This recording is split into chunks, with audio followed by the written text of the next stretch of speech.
sense, is a kind of a dying art. In Trempealeau County, Wisconsin, there's less than 10% of the oats grown that there was 60 years ago. Here there has been a gradual change in agriculture. More and more fields are being seeded down to alfalfa. Corn and soybean production has been increasing each year because of the more efficient methods of planting and harvesting. Most of the oats grown in Trempealeau County are fed right on the farm.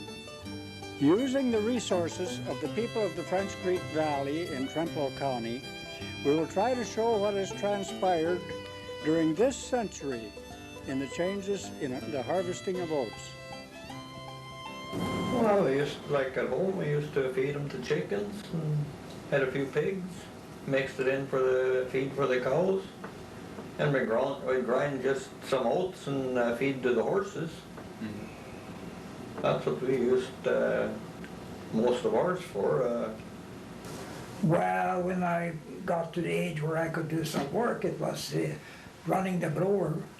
That was the first job I ever got. Then when I got older, you know, then I got to be pitching from the stack into the machine.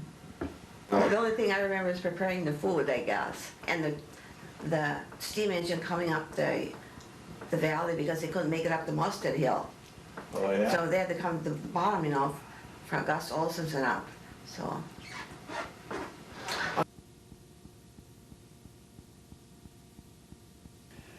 On a late summer day in 1992, some of us old-timers got together in Don Malum's oat field to try to recreate how oats were harvested a century ago. Eamon Onsred, you got a good-looking one here, too. Well, this would be in good shape. You know, I haven't used it. Never used. First time it's going to be used by me, anyhow. Yeah. Been hanging in there on that greener, I bet you, for close to 100 years, I suppose. 60, 70, anyhow. Yeah, the years have gotten away from us. Pete, what do you remember about the cradles? Well, I remember Dad went out before harvest and cut the corners in the grain fields so the horses wouldn't step down the grain. That's all I remember. Yeah. One of the important things was when they were cutting, they had to keep a hone along and strike the blade quite often to keep them sharp. Then they cut much cleaner and easier.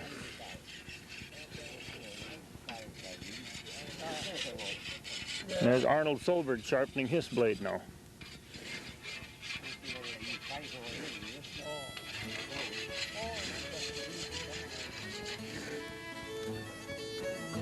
Part of the idea of cradling is that you would catch enough oats with each swing to lay down a pile large enough to make a bundle out of it. After being cut, the loose oats need to be tied by hand to make a bundle.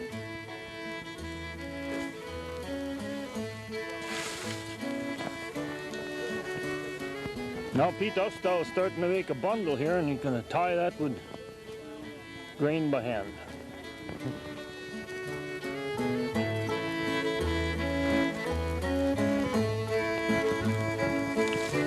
Yeah, look, did you see that?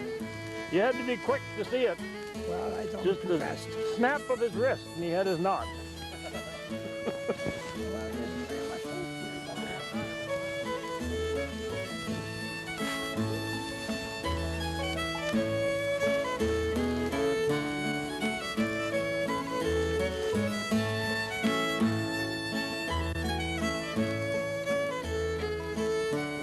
If you're watching this on a film and you wonder why they do shocks a certain way, we were talking about this earlier, Walter.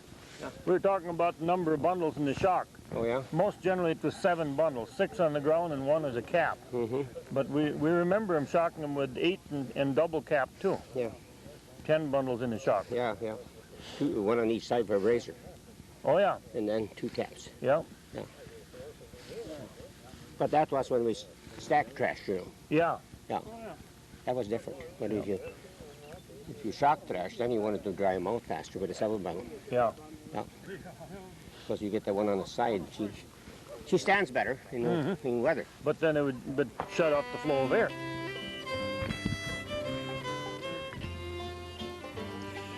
The era of the binder, though more of our parents' generation, is something us old-timers are acquainted with from our youth.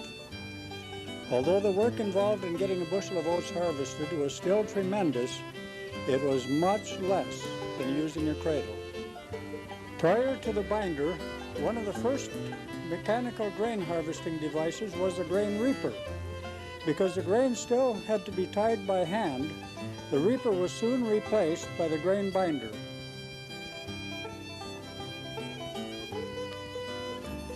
The binder performed many operations at once. It cut the grain, which fell onto the canvas, and from there was moved to the elevator canvas. It was dropped by gravity to the packing needles, which packed the cut oat plants until it got tight enough to trip the mechanism, which set the knotter in motion. The knotter, which tied each bundle with twine, was a technology which made the grain binder such an advancement over the reaper. The arms of the binder would then throw the knotted bundles onto the bundle carrier. The bundle carrier carried the bundles until there were enough to drop them in a row. The bundles were then made into shocks. The advantage of having rows in shocks is it made it easier to throw the bundles on the wagon when collecting them. The time between collecting the bundles and picking them up depended on many things. The shocks needed to dry at least a week to 10 days before thrashing, but mostly it depended on the availability of the thrashing machine. Well, it was Martin Stenberg and Oscar Stenberg and John Henderson and Brenningen, old man John Brenningen, right? Yeah, right, Yeah, right. that sounds familiar. And then it was Alvin Brenningen, his son, you know. And then we had one Loken, Yeah, Ed Loken. Ken Loker. He was in our place a couple of years or a couple of times. Well, I never was in along with the truck thrashing too much, you know, because we were stacking grain at home every time they were thrashing, you know. There was 4 or 5 farmers that were still stacking, of course, and then we done exchange work with those farmers to get help when they come to that time that they thrashed from the stacks. Well, at that time, there was always extra guys, you know, they'd work for the farmer, see. I think Pete's dad used to hire like Ernest Nelson's doing and all them guys when they thrashed, because it wouldn't take very long to thrash, you know, when you're stack thrash. Whether stack thrashing or shock thrashing, the next step for the bundle of oats is the thrashing machine. The thrashing machine is a mechanical device used to separate the grain from the straw. Thrashing grain has always been a cooperative effort. It's exchange work, each farmer following the thrashing machine from neighbor to neighbor, knowing that help would be available when the machine came to his place. When the thrashing machine was powered by a steam engine, as many as 25 workers were needed to keep the operation going. When the less powerful tractors came on the scene, the smaller thrashing machine required a crew of 10 to 12. No matter what the source of power, the operation remained basically the same. Kenneth, why don't you say, what's a thrashing run?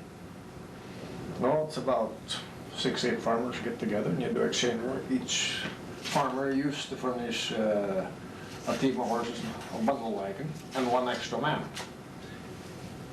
The extra man will be used either for tending the sacker or hauling grain or maybe even stacking straw.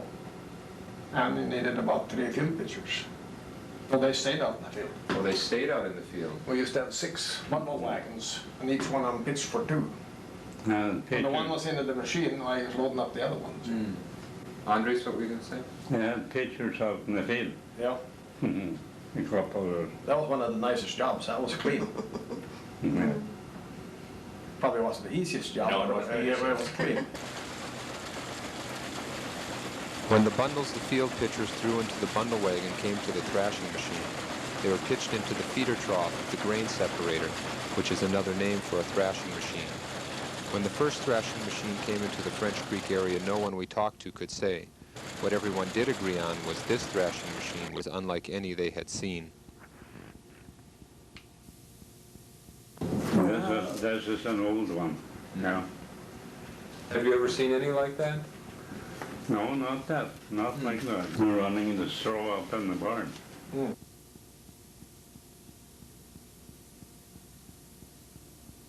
Hand feeders, that was the first machines, I think. I've never seen one like this. No. See how the elevator takes the straw up in the barn? That's something I've never seen. Oh, I haven't either. You haven't either? No. It didn't all happen in the field. There was quite a commotion around the house too when it came time to thrash grain. And the ladies can remember some of the things, the stories about feeding the thrashers. And we butchered, you know, so we had fresh meat and everything days ahead. It wasn't all picnic. It was work. No. Marion knows all about that. Well, for one thing, it wasn't too many conveniences, so the ladies had to start many days ahead of time. And for our mothers, our family, I think that their thrashing was out of stacks. So it would be in the fall of the year, and they even served their thrashers lefse. I guess they were pretty well fed. They were always hungry. They always wanted to eat. You always had a lot of food around. And you had to fix them a place that they could wash off some of the dust outside. Oh, they drank a lot of coffee. So, always a lot of roasted potatoes and gravy, you know, and all kinds of vegetables, and pies especially. It was children and women all over. Yeah. They helped each other.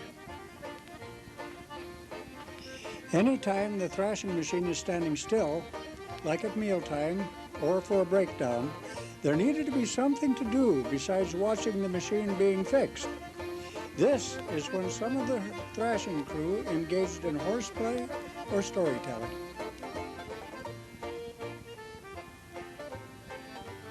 That's one other thing about thrashing. I thought should be mentioned. It was a lot of hard work, but also a lot of fun. I keep hearing that from people. Yep. You're not the first person to say that, and I'm Sure, we used to pull broomstick and we used to play a lot of the things, you know what, doing when we were resting. Wait a minute, do what? Pull broomstick? So you don't even know what that is? No. Well, two guys would sit on the floor and put their feet together and you'd pull towards, you know? Uh-huh. Yeah. They used to play a lot of games and see who could pull each other back, yes. Yeah, You bet. And there was other things too, wasn't it? Well, Pete, what else did they do? You're laughing about something. He had something. well, they were just demonstrating their strength, you know, when it comes to wheat sacks, you know, who could lift them up, straight up. Oh. There was a few that could do it, you know.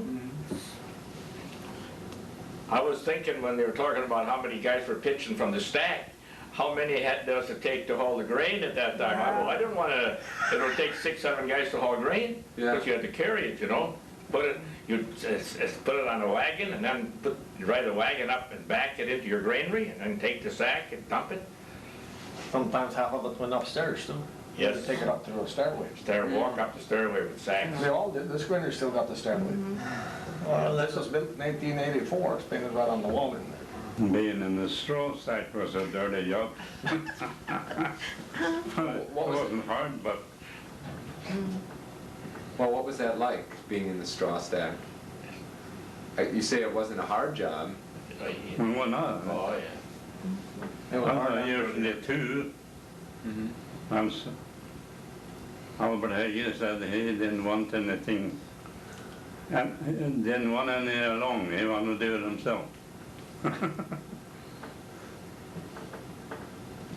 Henry Melby stacked a lot of straw around there. Remember him? Yeah, oh yes, very well. Yeah, Henry Melby, that was Julius Engeling's wife's Me and And him Victor's brother. stacked the straw down They there. followed the run around, stacked every job at one time. Every job, That's yes, what he I wanted to do. know. He had one bad foot and up in there, he handled it pretty good compared to running around in the field picking up bundles here. So this was something he could do. Yeah. Well, we had Lester Berg down there, he went around and, well, they had most of the straw stacking, he'd go down by French and all over stacking straw. Some of them didn't seem to mind the dirt. No. Well, I suppose they'd tell you, depends on how, if they had a good blower man there, well, it wasn't much work to it. Yeah. But if you got somebody that didn't know what they were doing, they could make an awful job out of it. But let's just jump ahead. How about the first combine? Who had the first combine in the area? Andres, do you remember?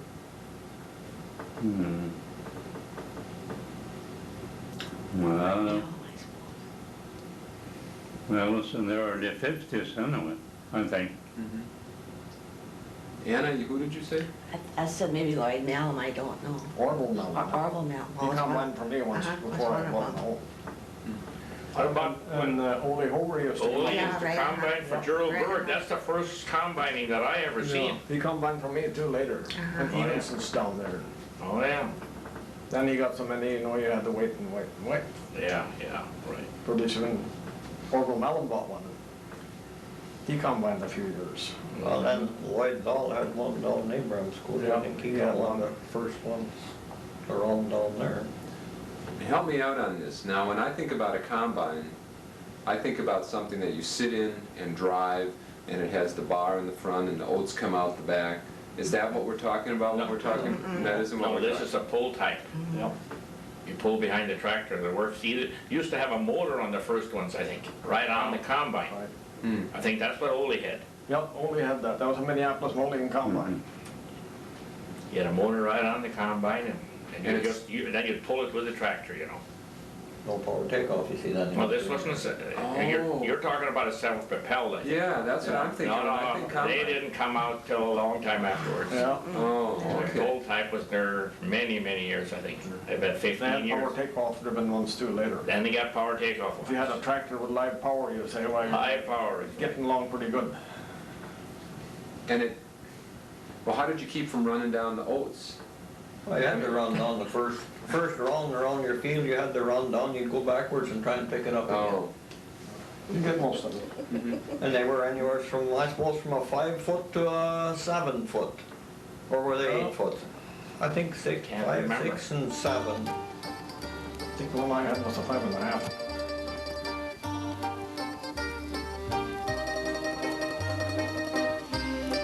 When Windy Craig goes out with his self-propelled combine, he accomplishes in one afternoon what it took the binder, the shockers, and the entire thrashing crew hundreds of man-hours to do. He also has a much easier way of putting the grain in the granary.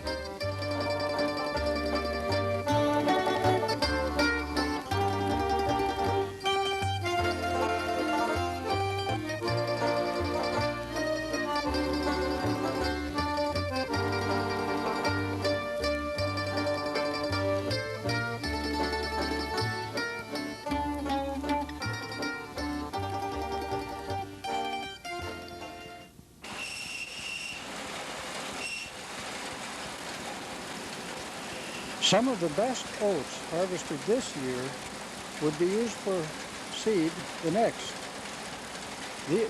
These oats needed to be cleaned, and it was the fanning mill that did the cleaning.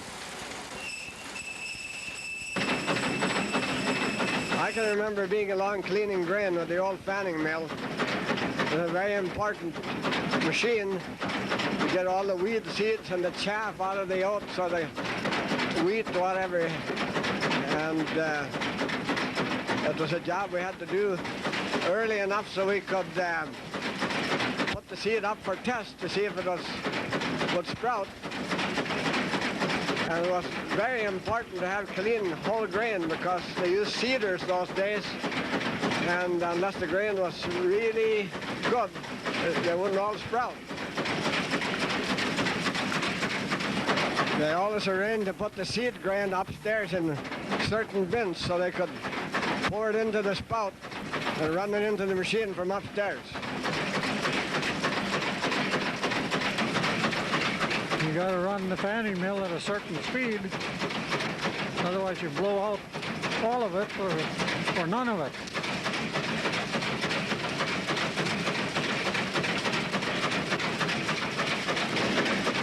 You try to have the grain right above the fanning mill, then it'll drop right into the fanning mill as you're cleaning it, and then you got to keep shoveling away as the clean oats come out and bag it up into a bagger like this.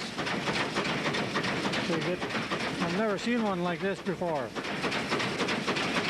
Erling says he's used to it a lot.